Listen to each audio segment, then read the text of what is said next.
Angel, my love," he said with a bouncing, quivering grin.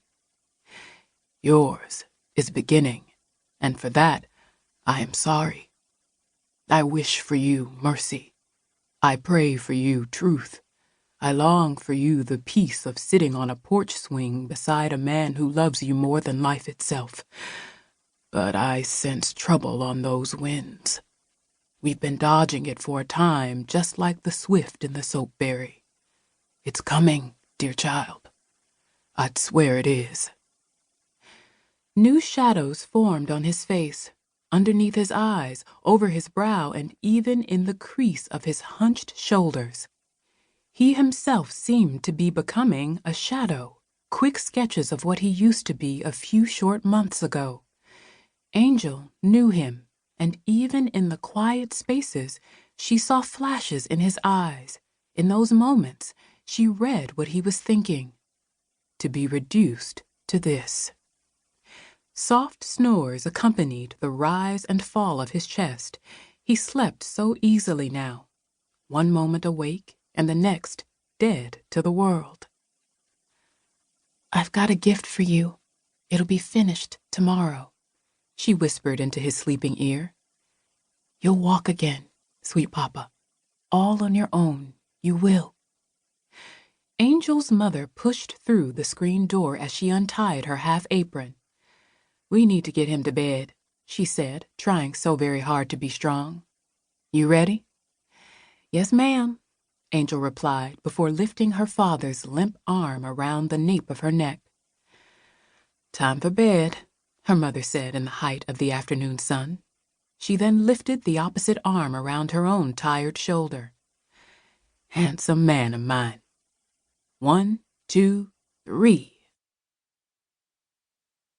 Friday, May 20th, 1921, 11 days before. Isaiah. Most of Greenwood would be at Friday evening Bible study at Mount Zion, so Isaiah Wilson's side of the district was quiet. He sat legs crossed on the sill of his bedroom window, reading. Ever since his father had fallen in the big war, Isaiah had been reading and writing voraciously. This time, he'd chosen poetry to bring him a sense of calm. The methodical, steady rhythms and occasional rhymes occupied his otherwise frustrated mind. Lately, he'd been trying his hand at writing it. He wasn't that bad either, if he said so himself. Then, in the corner of his eye, he caught sight of them for the second time this week. "White boys," Isaiah said aloud in his dark bedroom. "Damn white boys." Isaiah had the perfect bird's-eye view as they gathered on the other side of the Frisco tracks. The pack was growing. Last week there were 12 of them, and today 16. They looked to be around his age, 17, and they were up to something. That much was for sure. The clan had been stirring around Tulsa lately. They'd been on an upswing since the war ended. And these boys either already were or were about to be wearing the white hats. That's when he saw Angel Hill, a girl who lived a few streets over, off in the distance, walking alone. Isaiah's stomach turned because she couldn't know the group of white boys was there.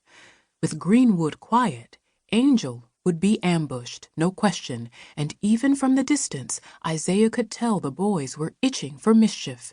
Still, he was frozen with a fear he'd never felt before, and also a question. Should he intervene? Tall, but waif-thin, and hardly a commanding presence, Angel made her way up the street, still oblivious. Grasping hold of a contraption that looked like leg braces or walk assists, and wearing a long church dress and deftly pointing her toes as she walked in the near night, she was the perfect target. From his perch, Isaiah saw the moment the boy spotted her. The small group ducked behind a thicket and waited for her to step within striking distance, like snakes in high grass. Isaiah didn't mean to, but he ducked, too, behind the tail of his bedroom curtain so they wouldn't see him. He knew that his father would be disappointed by his cowardice, but something within him couldn't get involved.